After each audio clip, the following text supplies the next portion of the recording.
ভিডিওটা হচ্ছে কালী পুজোর সময়। তো আমার বার্থডের দিনে ভিডিওটা গেছিলাম আমরা নৈহাটি বড় মাকে দর্শন করতে। তো রাস্তাতে দেখো অনেক কটা প্যান্ডেল আমরা দেখেছি বড় মা যাওয়ার পথে। তো আমাদের ভীষণই ভালো লেগেছে। প্রথম বছর গেছি অনেক দূর থেকে, আমরা আসলে নৈহাটি গেছিলাম। ঢাকুরিয়া থেকে, আমাদের বাড়ি হচ্ছে ঢাকুরিয়া থেকে নৈহাটি অনেকটাই দূর।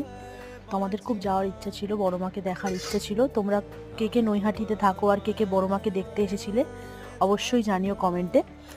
তো ওখান থেকে আমরা এখানে ফেরিঘাটে গিয়ে একটু চাট খাওয়ার পরে তারপর আমরা বড় মাকে দেখতে যাওয়ার জন্য, দেখো ওই বড় মা, এখানে হচ্ছে মন্দিরটা। তো আমি প্রথমবারই গেছিলাম, আমি জানতাম না। শুনেছি বড় মার কাছে গেলে খুব মনে একটা শান্তি লাগে। তো আমি গেছি, আমার খুবই মনটা খুব শান্তি মনে হয়েছে।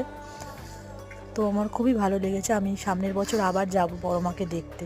তো টাটা, দেখা হচ্ছে নেক্সট মিনি ব্লগে। সবাই সাবস্ক্রাইব করে দিও।